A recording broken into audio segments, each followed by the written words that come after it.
저희들이 하나님의 말씀은 신약성경 마태복음이 되겠습니다. 마태복음 제24장 Matthew chapter 24 32절 말씀부터 이렇게 됩니다. 신약성경 42페이지 24장 32절입니다. Verse 32. 무화과 나무의 비유를 배워라. 그 가지가 연하여지고 그 잎사귀를 내면 여름이 가까운 줄을 아나니. Verse 33. 이와 같이 너희도 이 모든 일을 보거든 인자가 가까이 문 앞에 이른 줄 알라. 34. 내가 진실로 너에게 말하노니 이 세대가 지나가기 전에 이 일이 다 이루리라. 35. 천지는 없어지겠으나 내 말은 없어지지 아니하리라.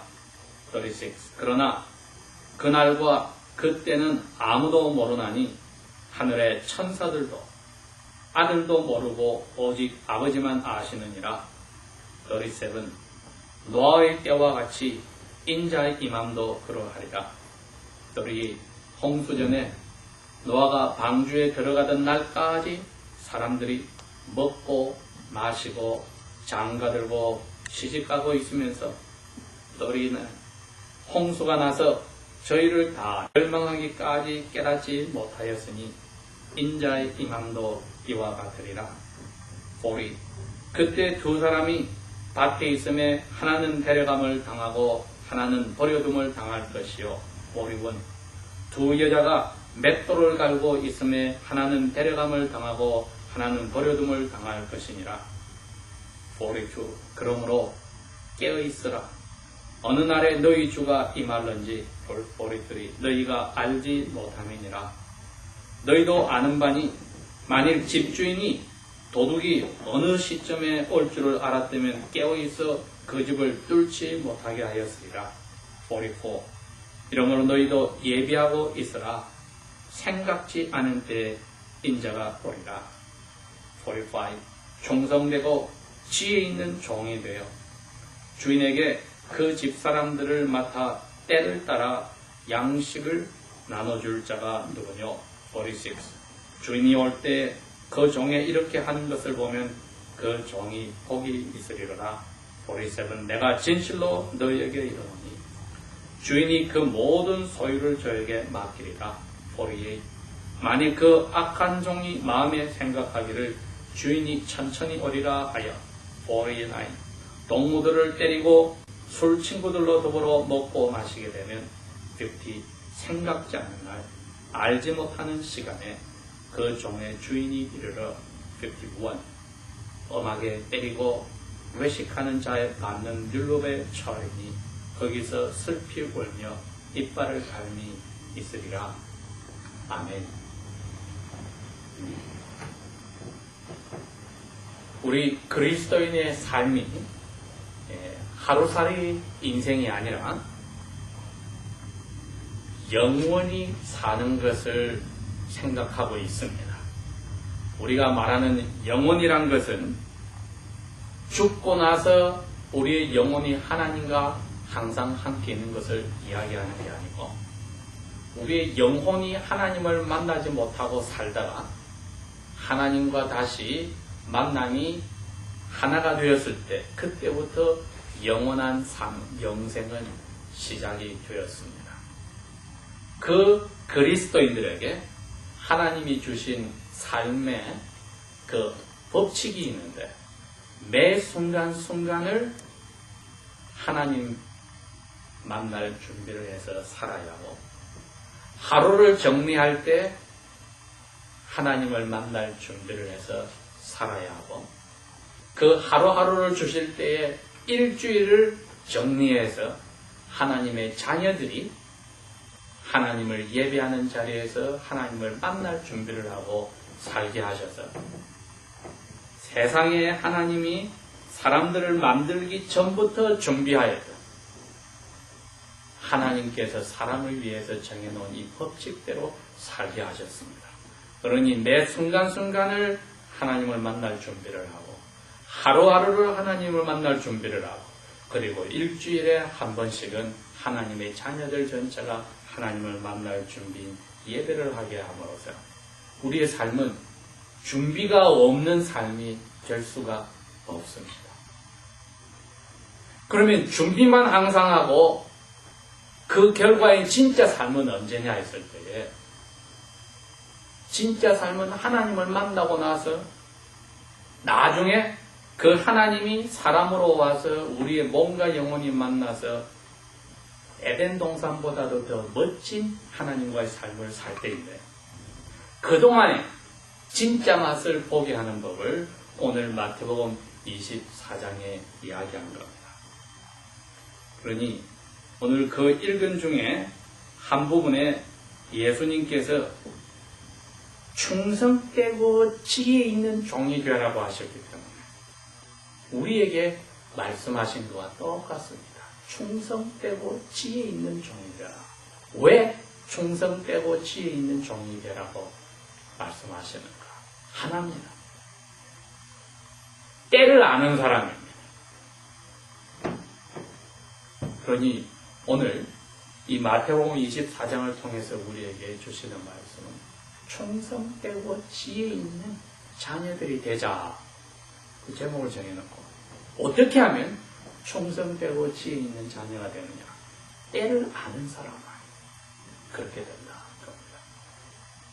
여기에 이야기 나오는 예수님이 이제 사람답게 너희들이 나와 함께 영원히 사는 방법을 가르쳐 주겠는데 내가 찾아오면 그때부터 시작이 된다. 그런데 내가 찾아오는 시간을 찾아오는 나도 모르고 나하고 같이 이 세상을 심판하러 올 천사들도 모르고 나를 보낼 천사를 보낸 아버지만 알고 계시기 때문에 아무도 모른다. 그러니 내가 언제 올지 모르는데 나를 맞을 사람은 지혜롭게 날짜도 모르고 시간도 모른다면 항상 준비해야 되겠다 하는 사람이라는 겁니다. 항상 준비하는 사람만이 참된 사람 사는 맛을 이 세상에 살면서 조금이라도 맛보고 산다는 겁니다. 또 어떻게 지혜롭게 사냐 했더니 하는 일을 최선을 다하는 사람이 충성되다는 거예요. faithful이다. loyal하다. 자기 콜링에 하나님이 너를 어떻게 하고 살아?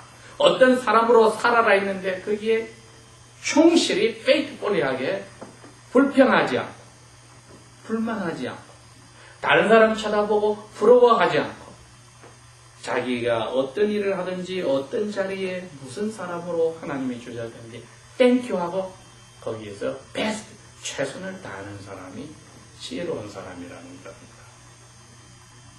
그러면서 어떻게 해서 지혜롭게 최선을 다해서 순간순간을 하나님 앞에 열심히 살아서 사람답게 하나님을 만난 사람에 대해서 이야기가 나오는데 노아의 이야기가 나왔습니다. 노아가 하나님 앞에 죄 용서함을 받아서 즉 은혜를 받아서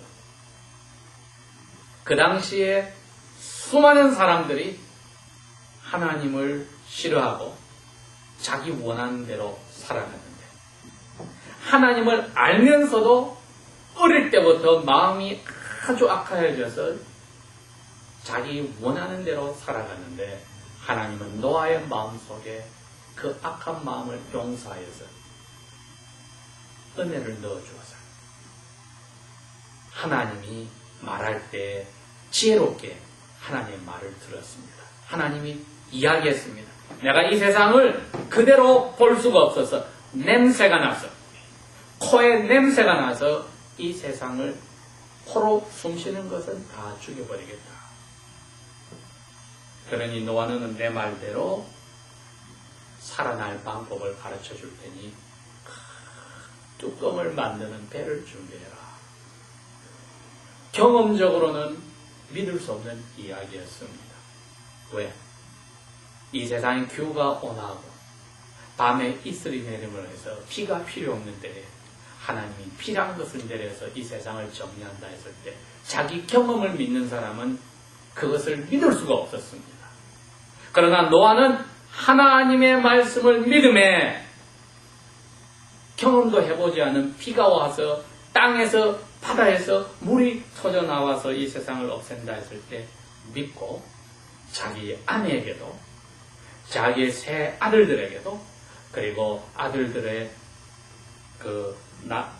아내들에게도 이야기를 하고 그 준비를 하였습니다. 근 100년 가까이 준비를 하였습니다. 자기의 불렀을 때에 하라고 한 일을 베스트, 최선을 다하여 했다고 했습니다. 여러분, 이게 예수님이 오늘 말씀하신 충성된 하나님의 노예의 모습이었습니다. 지혜로운 사람이었습니다. 다른 사람들은 오늘 예수님 뭐라고 합니까?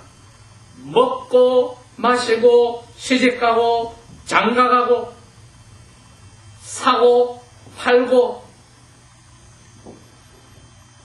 하나님이 노아와 그 가족들과 그 수많은 새들과 동물들을 다 그 배 안에 넣는 것을 보면서도 때를 기억하지도 않고 지금까지 살아온 자기 경험만을 믿고 노아의 말을 믿지를 않았습니다. 노아의 입에서 나오는 말은 신약 성경에 분명히 그랬습니다. 그때에 하나님의 말씀을 전하는 선지자였다. 프로핏이다. 하나님이 그래도 화를 내서 세상을 없애겠다고 했지만은 불쌍하게 여겨서 돌아오라고 노아를 통해서 100년 가까이 외쳤지만은 노아 배를 짓는데 도와주고 자기들 도움은 받았을지언정 만들어 놓은 배 안에는 들어가지 않는. 왜? 자기의 경험으로 필요한 것은 있을 수 없다. 그렇게 이야기했습니다. 베드로가 그랬습니다. 이 세상을 하나님 만들고 나서 지금까지 말짱하고 필요한 게 없는데 무슨 이야기를 하냐고 비웃었다고 했습니다. 지혜로운 사람은 하나님의 말씀을 붙잡지 자기의 경험을 붙잡지 않습니다. 이 둘 중에 하나를 택해야 될 그러한 결정을 해야 될 자리에서는 하나님의 말씀을 따르는 것이 지혜로운 사람입니다. 그리고 골라가면서 말씀을 따르는 게 아니라 항상 자기가 원하든지 싫어하든지 항상 따르는 사람이 때를 아는 사람의 자세였던 겁니다. 저희들이 지난주일날도 이야기했지만 하나님이 이 세상을 화를 내서 벌을 내린 것이 두 번이 있었습니다. 첫 번째가 이 노아의 홍수고 두 번째가 오늘날 사해 그 바다를 이룬 소돔과 고모라와 그 5 도시국가를 없앤 것이라고 했습니다. 그것을 보여준 이유가 오늘 예수님이 하신 이 말씀 때문입니다. 내가 도둑처럼 밤에 자고 있을 때, 깨어 있을 때가 아니라 자고 있을 때 와서 너희들이 좋아하는 것, 가장 아끼는 것을 다 가져가고 부서뜨리고 할 텐데 내가 도둑처럼 오는 날은 너희들이 모르게 되어 있다 하는 포커스가, 초점은 그겁니다. 모른다는 겁니다. 도둑이 언제 오는 줄 알면 주인이 깨어서 도둑을 막을 텐데 모른다는 겁니다. 예수님이 그 이야기를 해주는 겁니다. 25장에 똑같은 이야기입니다. 다 졸고 있습니다. 언제 올지를 모릅니다. 그러나 준비한 사람은 졸더라도 예수님이 오신다는 소식에 즐겁게 깨어날 사람이고 그 나머지 사람들은 예수님이 오는 것보다 이 세상을 즐겁게 살려고 그날이 오는 것을 신경을 꺼버리는 사람들이니 오늘 마태복음 24장은 저희들에게 지혜 있고 최선을 다하는 사람의 때를 아는 사람이라는 것을 꼭 이야기합니다. 어느 때인지 아무도 모르는 것은 우리에게 도움이 됩니다. 그런데 예수님이 제자들에게 하나의 힌트를 주셨습니다. 이스라엘 지방에 가장 흔한 무화과 나무가 나중에 잎이 무성하여 지고 나서 생길 때에 여름이 가까워지면은 잎들이 무성해지는 것을 보여주면서 열매만 보고 찾는 것이 아니라 잎이 언제부터 생기느냐를 볼 때에 열매를 따먹기 전에 잎은 여름이 다 돼야 퍼진다는 것을 사람들이 알고 있는데, 그걸 보면은 여름이라고 하는 내가 도둑처럼 심판하러 오는 날이 보이는 것이 너희들 눈에 보이게 된다. 뭐가 여름이냐? 앞에 24장 앞에 설명입니다. 곳곳에서 사건들이 터지더라. 지진이 일어나더라. 한쪽에서는 흉년이 대해서 사람들이 굶어졌더라. 또 다른 한쪽에서는 전쟁이 일어나더라. 마음의 편함이 없이 곳곳에서 문제들이 터지기 시작하고, 하늘의 변화가 있기 시작하고, 땅의 변화가 있기 시작할 때 깨어있어라. 눈을 들어서 깨어있어라. 왜? 내가 심판하러 올 때가 아주 가까웠다. 그러면은 누구처럼 모든 것을 다 정리하고 산구석이나 사막에 들어가서 예수님 오기를 기다리라는 뜻입니까? 그 뜻이 아닙니다. 그것은 어리석은 일입니다. 지혜로운 사람은 자기에게 주신 일을 최선을 다해서 아까 말한 것처럼 마치 1초 이것이 나에게 전부인 것처럼, 그리고 오늘 주신 하루가 전부인 것처럼 자기에게 주신 일을 감사하며 부러워하지 않으며 질투하지 않고 불평하지 않고 찬양으로 최선을 다할 때에, 그것이 무슨 일이 되었든지 하다못해 병상에 들어누워서 아무것도 하지 못하고 신음하고 끙끙 앓을 수 있을지라도 영혼은 하나님 앞에 감사하며 찬양할 수 있습니다. 영혼은 하나님 앞에 기도할 수 있습니다. 여러분, 노아의 홍수를 주님이 이렇게 강조하신 이유는 51절에 그것을 하지 못한 사람에게 내리는 벌을 생각하셔서 우리를 불쌍히 보시고 제자들을 불쌍히 보시고 이야기한 겁니다. 51절은 뭐라고 되어 있습니까? 아주 심하게 때릴 거다. 그리고 믿는 척하면서 주님이 오시는 날을 기다리는 척하면서도 기다리지 않고 먹고 마시고 자기 마음대로 주님이 주신 것으로 자기 것인 양 쓴 사람들은 법에 따라서 벌을 내리는데 지옥에 들어가서 슬피 울며 이빨을 갈고 있을 것이다. 이것 때문에 주님이, 그 지옥을 만드신 주님이 제자들에게, 그리고 2000년이 지나온 우리들에게 이 이야기를 워닝으로, 경고로 이야기하시는 겁니다. 깨어있어라. 오늘 나도 시간을 모르는데, 그러나 이런 모습들이 보일 때, 사도 바울의 표현을 하면은 사람들이 갈수록 자기 배를 하나님보다 더 사랑하게 돼요. 사람들이 사랑이 식어져가지고 부모는 자녀를, 자녀가 부모를, 친구가 친구들을 배반하고 자기를 중심으로 살게 되어졌을 때, 모든 것이 자기 중심으로 살게 되었을 때, 그게 노아 때처럼 사람들에게 자기 중심으로 살아서 하나님 말씀을 자기가 경험할 때는 도저히 하나님 말씀하고 맞지 않으니 하나님 말씀을 없애버리고 자기 경험대로 살아 하늘이 말짱한데 비가 무슨 말이냐고 노아를 비웃어 썼던 것 같은 그러한 자리로 사람들이 들어갈 때 주님은 깨어있으라고 합니다. 우리가 나이가 어리든 많든지 장래에 대한 계획이 아주 크든지 하나도 없든지 하나님은 거기에 대해서 이야기하지 않고 오늘이라고 할 때에 너가 내가 준 생명으로, 이 시간으로, 건강으로, 혹은 불행한 일을 당한 것으로, 즐거운 일을 당한 것 그 자체로 나에게 찬양하며 감사하며 나를 만나서 인생답게 사는 그날을, 그 시간을 준비하는가 물으실 때에 준비하지 않고 다른 것에 신경 쓴다면 우리는 하나님하고 몸과 영혼이 변화되어서 사는 것을 제일 중요하게 생각하지 않는다면 어리석은 사람이 되니 여기에 외식하는 자의 자리에 들어가는 겁니다. 하는 척만 하는 자리에 들어가는 겁니다.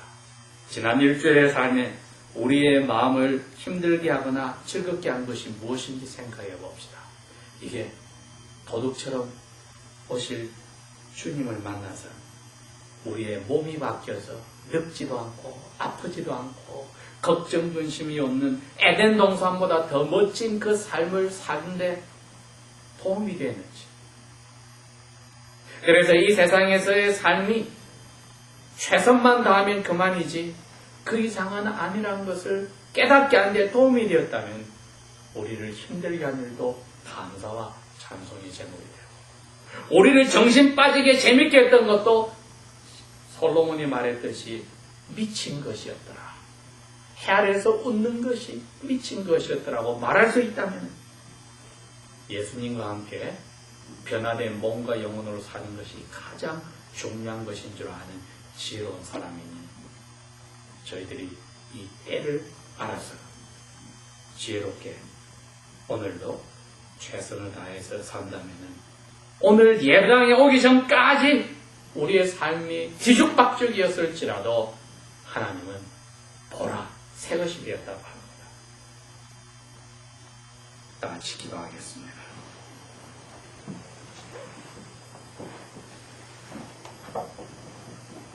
도둑처럼 오신다고 자기 자신을 말씀하시는 예수님, 제자들이 한 영혼이라도 지옥의 그 불에서 벗어나기를 원하시며 우리들이 아무도 거기에 들어가기를 원치 않으시어 이 말씀을 하여 주신 줄 알고 감사히 받아들입니다.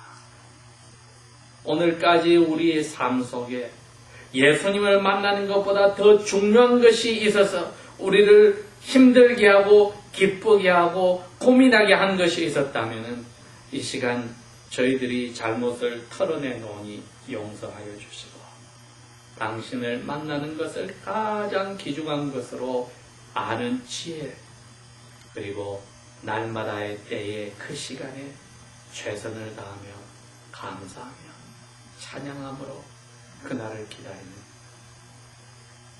때를 아는 하나님의 아들, 딸로 허락하여 주십시오. 성령이여 우리의 영혼을 지켜보하여 주십시오. 예수님 이름으로 감사 기도합니다. 아멘. 만나는